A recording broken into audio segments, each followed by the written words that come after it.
இந்த செவ்வாய்க்கிழமை என்னுடைய மாமா 45 நாட்களுக்கு பிறகு வருவதாக கூறியுள்ளார். என்னுடைய மாமா எந்த கிழமையில் வருவார்? ஓகே, இன்னைக்கு என்ன கிழமை சொல்லிட்டாங்க? செவ்வாய்க்கிழமை. உங்க மாமா எத்தனை நாள் கழிச்சு வருவாரு? 30 நாள் கழிச்சு வருவாரு. 45 நாள் கழிச்சு எங்க மாமா வந்து வரணும்னு சொல்லியிருக்காரு. அப்ப எங்க மாமா எந்த கிழமை வருவார்னு சொல்லி கேட்டிருக்காங்க. இதை கணக்கு பண்ணும்போது ஒரு வாரத்தினுடைய நாளால அந்த நாளை வகுத்துற முடிஞ்சிடும். என்ன கிழமைன்னு சொல்லி கண்டுபிடிக்கணும் அப்படின்னா 45 எதால வகுக்க போறோம்? ஒரு வாரத்துக்கு எத்தனை நாள்? 7ஆல ரைட்.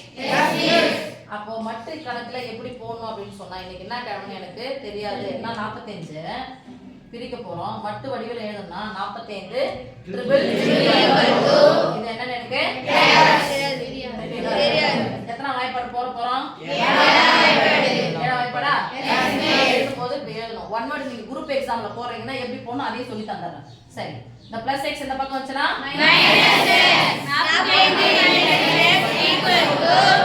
7 நான் எத்தனாவது வாய்ப்பாடு? 7ஆம் வாய்ப்பாடுனா 7னுடைய மடங்கு. என்ன சொல்லுவோம்? 7 45 7ஆல வகுக்கணும். 45 எதை கழிச்சா 7 மடங்கு. 45 வந்து எதை கழிச்சா 7 மடங்கு. சைடுல அப்படியே போட்டுக்கோங்க. 45 7 45 எத்தனை 7 இருக்குது? 42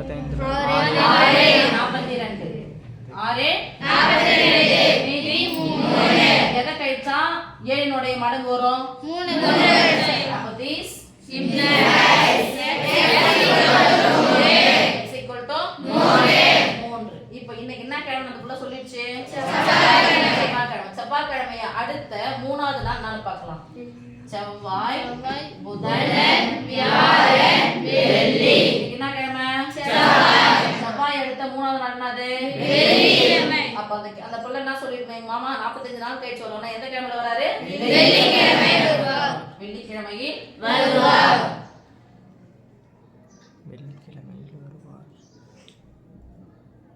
எழுதணும் ஆன்சர் எடுத்து. சரியா? 45 நாட்களுக்கு பிறகுன்னு சொன்னதுனால பின்னாடி போட்டோம். முன்னாடின்னு சொன்னா முன்னாடி போட்டோம். ஞாயிற்றுக்கிழமை இங்க எழுதி வச்சிருக்கோம். சரி, செவ்வாய் 45 நாட்களுக்கு பிறகுன்னு சொன்னதுனால பின்னாடி எடுத்திருக்கோம். முன்னதாக வருவார், 45 நாளுக்கு முன்னாடி வருவாரு அப்படின்னு சொல்லியிருந்தாங்கன்னா, வந்தார் அப்படின்னு சொல்லியிருந்தாங்கன்னா முன்னாடி தான் பார்க்கணும். சரியாம்மா? ஓகே.